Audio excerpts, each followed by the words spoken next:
Halo, Assalamualaikum warahmatullahi wabarakatuh. Kita reading lagi ya teman-teman. Kita ngebahas penyesalannya. Jadi penyesalan seseorang yang telah menyakitimu ya. Ini general reading, bukan pilih kartu. Yuk kita bahas. Penyesalan seseorang yang telah menyakitimu, yang telah menyakiti teman-teman. Kita bahas ya. Ini general reading, bukan pilih kartu teman-teman. Gimana, apa kabar teman-teman sejiwa yang terus istilahnya mendukung channel saya? Terima kasih ya, alhamdulillah. Semoga kalian diberikan kemudahan rezeki, kesehatan ya, amin.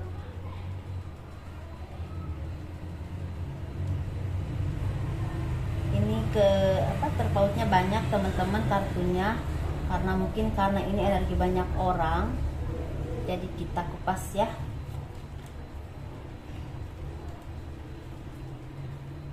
Apakah terlihat ya?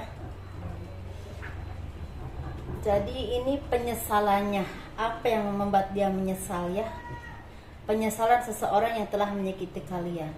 Mereka itu sepertinya, kalau istilahnya orang-orang yang telah menyakiti kalian itu sepertinya banyak yang istilahnya merasa menyesal karena saat ini kedudukannya itu semakin merosot, semakin apa ya, mungkin gini, mungkin dulu itu kalian tuh bekerja ya, punya pekerjaan ataupun punya usaha ya tertentu. Jadi kalian tuh disakiti, terus dijolimi, terus dihancurkan terus secara halus ataupun secara terang-terangan, dan itu membuat kalian istilah lengser dalam pekerjaan ataupun bangkrut dalam usaha. Ini orang tuh seakan-akan sekarang itu menaiki karma dari apa yang mereka lakukan.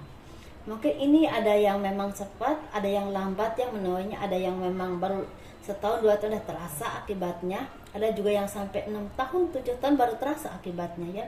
Tetapi mereka ini merasakan saat ini, merasa ekonomi itu merosot drastis. Kalau mereka usaha itu usahanya hancur, mereka juga bangkrut, utang banyak, seperti itu banyak istilahnya dikejar-kejar utang, dikejar debt collector, di bawah tekanan atau ancaman seseorang ya, karena memang ada hubungan dengan hutang-hutang yang belum dibayar. Seperti itu ya. Ekonomi juga bukan cuma anjlok, benar-benar hancur karena banyak aset yang terjual. Bahkan sampai modal pun benar-benar terjual, dan ada beberapa di sini yang hampir nggak punya apa-apa. Seperti itu. Kalau kalian dijolimi secara kedudukan, jadi mereka itu seperti kedudukan itu sekarang mulai terancam, mulai digeser orang, dan mulai kehilangan kepercayaan atasannya ya.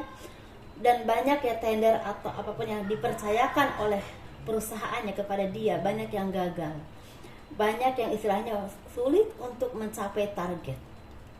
Kalau misalnya ini di bidang kontraktor, jadi dia itu selalu berurusan dengan tukang-tukangnya yang memang tidak apa ya, misalnya tidak konsisten bekerjanya, seperti itu. Misalnya targetnya harus bulan Juli, tahu-tahu bulan Agustus aja belum selesai. Seperti itu. Jadi benar-benar membuat dia pusing, dan karena juga semakin merosot, kepercayaan atasnya juga semakin turun di sini ya. Jadi dia itu merasa, apa ini karma ya buat saya, seperti itu. Jadi dia tuh ngerasa seperti mulai menyadari apa yang pernah dia lakukan untuk mencapai apa yang sekarang saat ini dia capai, itu banyak menyingkirkan orang, banyak menjalani kalian, seperti itu. Dan itu mulai menuai, walaupun ini memang agak lama menuainya, bisa 5 tahun, bisa 7 tahun baru dia menuai ya. Bahkan di sini ada beberapa dari mereka yang istilahnya di PHK kan, ekonomi turun drastis. Dan ketika mereka jaya, mereka banyak berpoya-poya, bahkan banyak yang istilahnya main perempuan, atau istilahnya kalau perempuan itu banyak shopping atau apapun itu. Jadi istilahnya sekarang ekonominya turun karena selain tabungannya juga habis, pekerjaannya juga hilang saat ini. Dan karena gaya hidupnya itu membuat dia banyak hutang, seperti itu. Jadi mereka juga istilahnya dijauhi oleh teman-temannya yang memang dulu istilahnya selevel, sekarang udah nggak selevel lagi. Jadi benar-benar dijauhi gitu, dikucilkan. Jadi mereka itu sekarang nggak punya temen, nggak punya uang, bahkan ada yang nggak punya pekerjaan. Bahkan yang masih punya pekerjaan pun udah nggak ada kepercayaan dari atasan, banyak permasalahan dalam pekerjaan, dan itu istilahnya membuat dia istilahnya terancam untuk dilengsarkan atau terancam untuk diputuskan dalam pekerjaan itu, seperti itu. Banyak permasalahan misalnya dengan tukang, dengan marah, atau dengan orang-orang lapangan, seperti itu ya teman-teman. Ini disesuaikan. Jadi kalau kalian memang orang yang berumah tangga, disakiti oleh suami atau istri kalian yang memang meninggalkan kalian di saat kalian jatuh atau di saat kalian susah, atau ada juga meninggalkan kalian di saat kalian istilahnya benar-benar rumah tangga baik, itu mereka berselingkuh. Jadi ini kalau ya untuk perempuan ya teman-teman, mereka itu sepertinya saat ini ditinggalkan juga oleh laki-laki yang memang dia kejar, dia anggap lebih baik dari kalian. Istilah dia berani meninggalkan kalian demi laki-laki itu karena menurut dia laki-laki itu lebih perhatian atau lebih hebat dalam keuangan atau lebih hebat dalam pekerjaan. Tapi dia ditinggalkan juga saat ini, sering disakiti, sering diperlakukan kasar, sering dimarahi yang enggak jelas, seperti itu. Semuanya serba salah. Apa yang dilakukan itu salah menurut pasangannya ya. Dan pasangannya juga banyak selingkuh, banyak nyakitin dia secara lahir ataupun batin. Ada yang memang memakai fisik, bisa dipukul atau apapun itu. Dan secara materi juga banyak yang memang tidak dicukupi, seperti itu teman-teman ya, bagi perempuan yang memang meninggalkan suami atau seperti itu.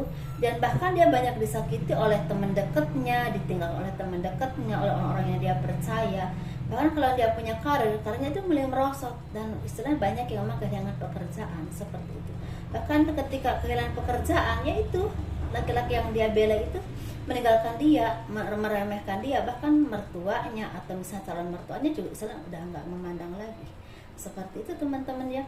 Tapi ini memang waktunya, sepertinya karma itu ada yang setahun, 2 tahun, ada yang 5 tahun baru terasa, ada yang 7 tahun baru terasa, seperti itu. Ada yang 8 tahun baru terasa. Emang ada yang lama dan ada juga yang sebentar.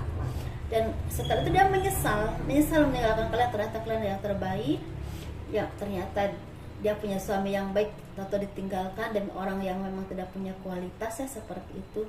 Dia banyak disakiti, banyak disengsarakan lahir ataupun batin. Dan dia juga istilahnya sekarang susah secara ekonomi ataupun keuangan. Dan dia nggak punya teman karena nggak ada teman yang benar-benar setia atau misalnya benar-benar loyal ya sama dia, seperti itu. Nggak ada teman sejati yang dia temui dulu, yang memang istilah teman-teman yang memang menurut dia teman baik, teman sejati, ternyata meninggalkan dia di saat dia jatuh ataupun terpuruk, seperti itu teman-teman ya. Tapi kalau kalian seorang wanita ditinggalkan oleh laki-laki atau diputuskan ya oleh laki-laki, sepertinya laki-laki ini saat ini bagi yang berumah tangga ya, tahu istilahnya suaminya selingkuh. Jadi dia ini terpuruk dalam pekerjaan atau usahanya mulai hancur sedikit demi sedikit. Ada juga yang langsung benar-benar bruk jatuh usahanya, seperti itu, hancur. Ada juga yang seperti itu, dan dia mendapatkan bisa berkenalan dengan perempuan ini, perempuan itu, tetapi tidak menemukan yang tulus, sampai dia harus benar-benar hancur dulu baru dia menemukan yang tulus atau kembali lagi kepada kalian. Karena ini ada yang memang hancur dulu usahanya, pekerjaannya hancur dulu, baru menemukan yang memang tulus sama dia. Itu pun waktunya lama, nggak sebentar ya. Di saat dia udah healing, di saat dia udah memperbaiki diri, di saat dia udah mendapatkan diri kepada Tuhan, baru menemukan yang terbaik. Tapi ada juga hancur dulu, berantakan dulu, setelah itu baru bertemu lagi dengan kalian dan berjodoh lagi. Ada yang seperti itu ya teman-teman. Memang istilahnya itulah karma ya. Istilah lambat ataupun sebentar tetap aja akan teralami. Makanya kita harus hati-hati. Kita memang manusia, banyak melakukan kesalahan. Begitupun juga dengan saya, istilahnya pasti pernah melakukan kesalahan yang disengaja ataupun tidak disengaja. Tapi yang penting kita harus mau memperbaiki diri dan menyadarinya untuk menjadi orang yang lebih baik lagi. Ya udah teman-teman ya, semoga dipahami apa yang saya sampaikan, ditelaah dulu kasus kamu di mana, dan inilah istilahnya karma-karma buat mereka yang menyakiti kalian. Assalamualaikum warahmatullahi wabarakatuh. Dah.